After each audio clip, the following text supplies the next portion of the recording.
నమస్తే, welcome to BCN news. నేను విజయలక్ష్మి. ముందుగా ముఖ్యాంశాలు.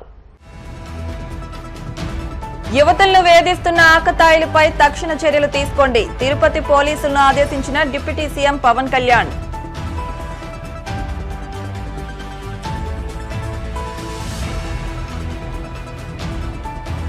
పెనుమంట్ర మండలం సోమరాజు ఇల్లిందలపరులో పర్యటించిన మంత్రులు, ఎమ్మెల్యేలు. ముంపునకు గురైన పంట పొలాల పరిశీలన.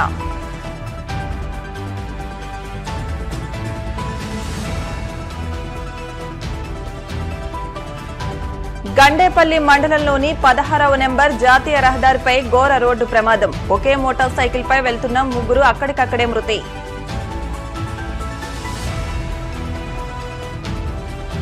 సీతానగరం మండలం జాలిముడిలోని ముంపు పొలాలను పరిశీలించిన ఎమ్మెల్యే బత్తుల బలరామకృష్ణ. రైతులకు అధికారులు అందుబాటులో ఉండాలంటూ ఆదేశం.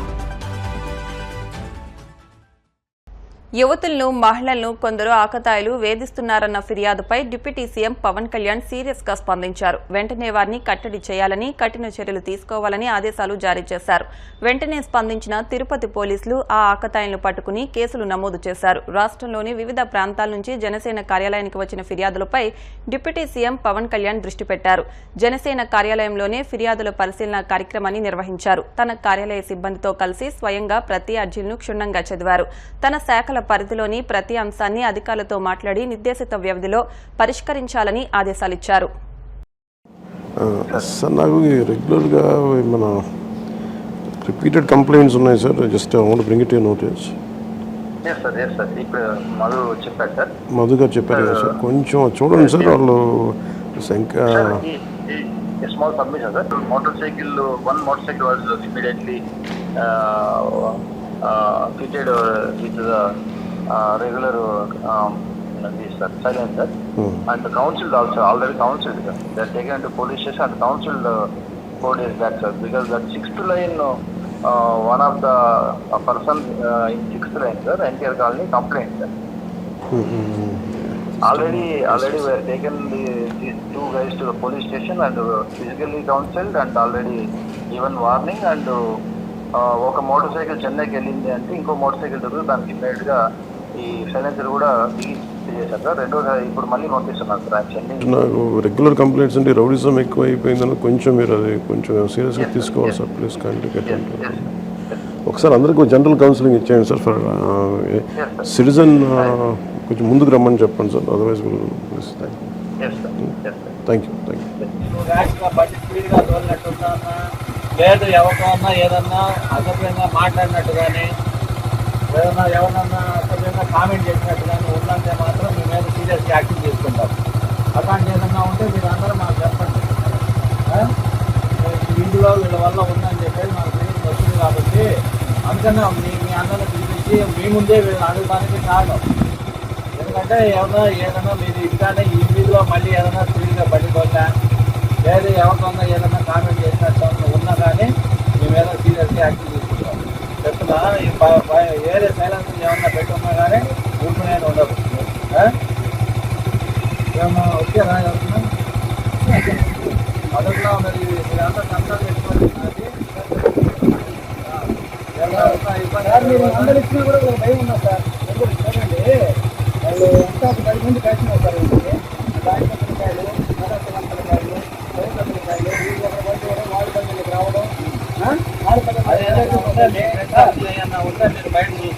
ఆడపిల్లలు కాలేజీ పక్కన వాళ్ళు వెంబడించడము, బస్సులు వెంబడించడము, ఫోన్లు చేయడము చాలా రిస్క్ సార్. ఇతను కూడా సార్ ఇతను బస్సులు వెంబడిస్తున్నాం సార్. నేను 4-5 సార్లు చూశాను.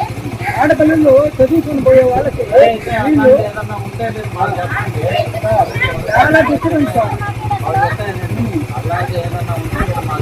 చాలా డిస్టర్బెన్స్ సార్. చాలా డిస్టర్బెన్స్ సార్. ధీమా సార్, చిన్న సార్ కూడా పంపిస్తా ఉన్నాము.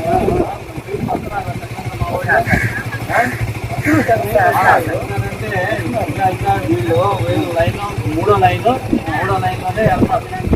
వచ్చినట్టున్నా కానీ మీరు మాకు చెప్పండి.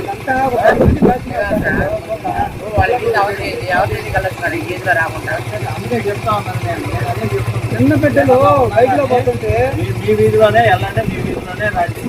వీధిలో మీ పెద్ద ఫోటోలు ఇబ్బందులు ఏమన్నా ఉన్నారనుకుంటే అప్పుడు మీరు సైలెంట్ రండి, ఇబ్బంది ఏం లేదు.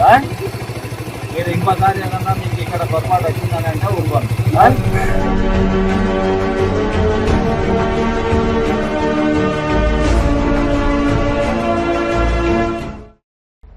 ఇది ప్రకృతి వైపరీత్యం కాదని, గత ప్రభుత్వ వైఫల్యమే కారణమని, కాలువలను డ్రైనేజీలను 5 ఏళ్ల పాటు పట్టించుకోకపోవడంతో రైతులు తీవ్రంగా నష్టపోయారని రాష్ట్ర వ్యవసాయ శాఖ మంత్రి కింజరపు అచ్చెన్నాయుడు ఆరోపించారు.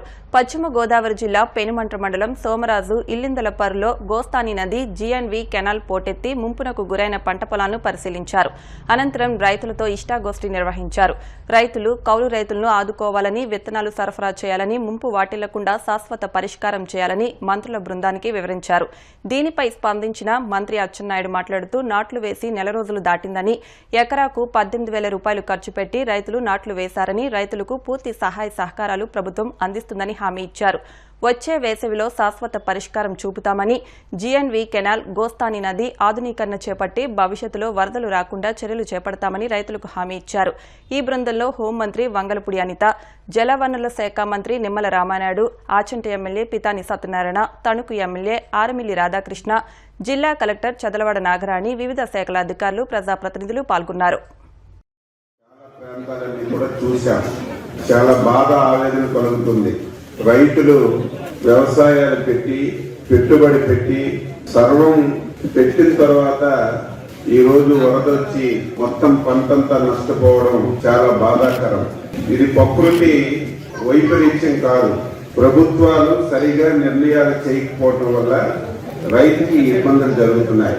ఈ రోజు ఈ ముంపొంతకి కారణం ఏవైతే కాలువలు ఉన్నాయో, ఈ కాలువలన్నీ కూడా గత కొన్ని సంవత్సరాల నుంచి కనీసమైనటువంటి మెయింటైన్ చేయకపోవడం వల్ల చిన్న వర్షం పడినా సరే మొత్తం నీరంతా పొలాల్లోకి వచ్చి, ఇది 1 సంవత్సరం 2 సంవత్సరాలు అయితే బాధ ఉండదు.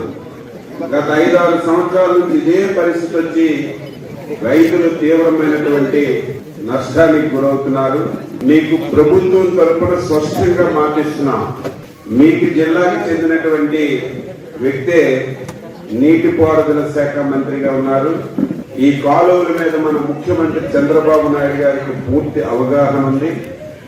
దీనికి ఒక శాశ్వతమైనటువంటి పరిష్కారం చూపవలసినటువంటి బాధ్యత ఉంది. కాబట్టి ఏదైతే ఈ కాలువ సిస్టమ్స్ ఉన్నాయో ఇవన్నింటికి కూడా మోడలైజేషన్ చేసి భవిష్యత్తులో ఎంత వరదొచ్చినా మీకు నష్టం లేకుండా చేయడానికి ప్రభుత్వం అన్ని విధాలా మీకు సహకరిస్తుందని చెప్పి స్పష్టంగా మీ అందరికీ మాటిస్తున్నాం. గోస్తా నదిని గాని, జీఎన్వి కెనాల్ గాని ఇవన్నీ తప్పనిసరిగా మోడలైజేషన్ చేసి ముఖ్యమంత్రి దృష్టిలో పెట్టి దానికి శాశ్వత పరిష్కారం చూపిస్తాం. రెండవది, పంట పెట్టి 4 రోజులు దాటింది, మొత్తం నష్టపోయారు. ముఖ్యమంత్రి గారు మీరు సోయానా వెళ్ళండి, మొత్తం పరిశీలన చేయండి, రైతులతో సంప్రదించండి, మనం మళ్ళీ వాళ్ళకి ఏ విధంగా సహాయపడగలం, మళ్ళీ వాళ్ళకి వ్యవసాయం చేసుకోవడానికి మనం ఏ సహకారం అందిస్తే బాగుంటుందని మాకు ఆదేశాలు ఇవ్వడం వల్ల మేము వచ్చాం. తప్పనిసరిగా ఒక మంచి నిర్ణయం తీసుకుంటాం. ఏదైనా తక్కువ రోజుల్లో పండే విత్తనాలు మీకు ఫ్రీగా ఇస్తే ఉపయోగపడుతుందా, ఎంతవరకు పెట్టుబడి పెట్టారు, ఆ పెట్టుబడికి ఏమైనా సహాయం చేస్తే బాగుంటుందా, ఈ విషయాలన్నీ కూడా మేము చర్చించి ముఖ్యమంత్రి గారి దృష్టిలో పెట్టి మీ అందరికీ ఒకటే మాటిస్తున్నాం. గత ప్రభుత్వం లాగా ఎప్పుడు కూడా మీకు ఇటువంటి వరదలు వచ్చి పంటలు నష్టపోయినా, ముంపులు వచ్చినా ఎప్పుడు ఒక్క ప్రజాప్రతినిధి కూడా మీ దగ్గరికి వచ్చిన దాఖలాలు లేదు. మొట్టమొదటిసారి మనం అందరం కొత్త ప్రభుత్వాన్ని తెచ్చిన తర్వాత అధికార యంత్రాంగాన్ని ఎలక్ట్ చేశాం. నిరంతరం వాళ్ళు మీ దగ్గర ఉన్నారు, మీ కష్టాలన్నీ తెలుసుకున్నారు. మేము కూడా 2-3 రోజుల ముందే రావాలి, కానీ గత 5 రోజులు శాసనసభ సమావేశాలు ఉండటం వల్ల రాలేకపోయాం. నిన్నటితో సమావేశాలు అయ్యాయి. ఈ రోజు మొత్తం పోలవరం నుంచి అన్ని ప్రాంతాలు తిరుగుతున్నాం. తొందరగా మీకు సరైనటువంటి న్యాయం చేస్తామని, దీంతో పాటుగా మీ కాలువలన్నీ, గోస్తా నదిని కానీ, మళ్ళీ మోడరైజేషన్ చేసి శాశ్వతంగా ఒక పరిష్కారం ఇస్తామని రాష్ట్ర ప్రభుత్వం తరఫున మీ అందరికీ మాకు మీరు ఎటువంటి ధైర్యాన్ని కోల్పోకుండా మీరు ధైర్యంగా ఉండండి. చాలా మంది కౌలు రైతులు ఉన్నారు, వారి గురించి గత ప్రభుత్వం పూర్తిగా పట్టించుకోలేదు.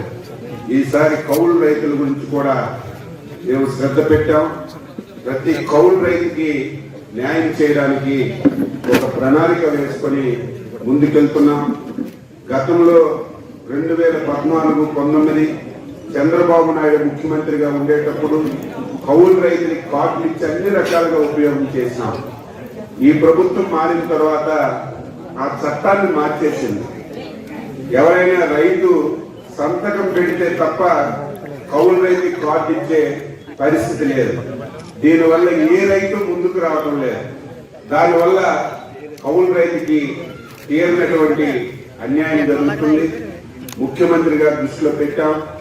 వీలైనంత తొందరగా గత ప్రభుత్వం తెచ్చినటువంటి ఈ జీవోని రద్దు చేసి 2016లో ఏదైతే జీవో ఉందో మళ్ళీ కౌలు రైతులకి అదే జీవోని వర్తింపజేసి గ్రామ సభలు పెట్టి విఆర్ఓల్లోనే సైన్ చేయి సంతకం పెట్టి కార్డు ఇచ్చే విధంగా కౌలు రైతులకు కూడా ఆదుకుంటామని చెప్పి మీ అందరికీ తెలియజేస్తూ, ఇది మీ ప్రభుత్వం, రైతు ప్రభుత్వం.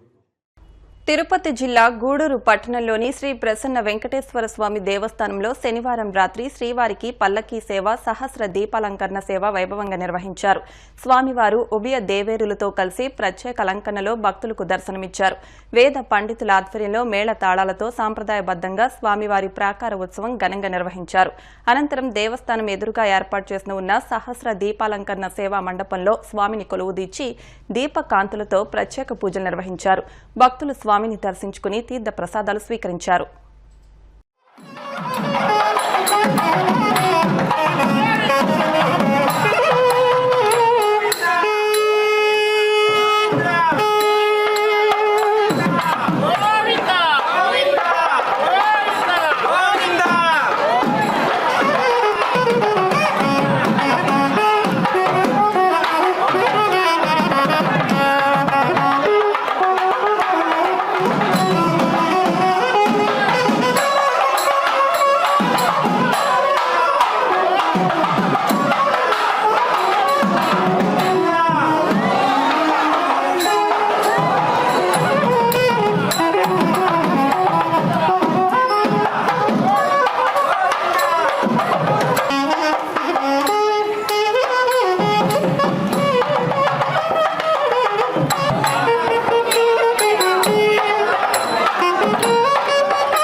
वासु नामदेश चिसगड़ा नामदेश निपुता नामदेश साकेत कुमार नामदेश महाकुटुंब श्रीमान सायुष्या वंचितंदेवनाम मंत्रवादक्रा सायंकाल रोगोत्सवं दर्शे गोपालकृष्ण गोपादानाभ्य पुरो तन्मादारेनो पादरो पांचनो प्रयामि अमावास्य प्रदोर गुण्यादाभ्याम प्रदेशुन आगमदामनावादाज माधवत्वार गुण्यालस्तरोहक्यं प्रयामि अस्तरोहं गविदाजमां निज्ञाजमां पुण्याजमां बालाजमां नारमाजमां मालाजमां निर्गुणाजमां निर्धातुन्यमां सर्वोत्तराजमां धन्यवादाजमां श्रीप्रतिजमां गरिजन्तारकाजमां पत्नामदेवमे प्रधुर्या सप्तधामवे इदं विष्णुर्विजक्रमे त्रेधानिर्देवतन्धो नमस्यवाकुन्दरे त्रिणिवदाविक्रमे विष्णुर्गोपादाभ्यः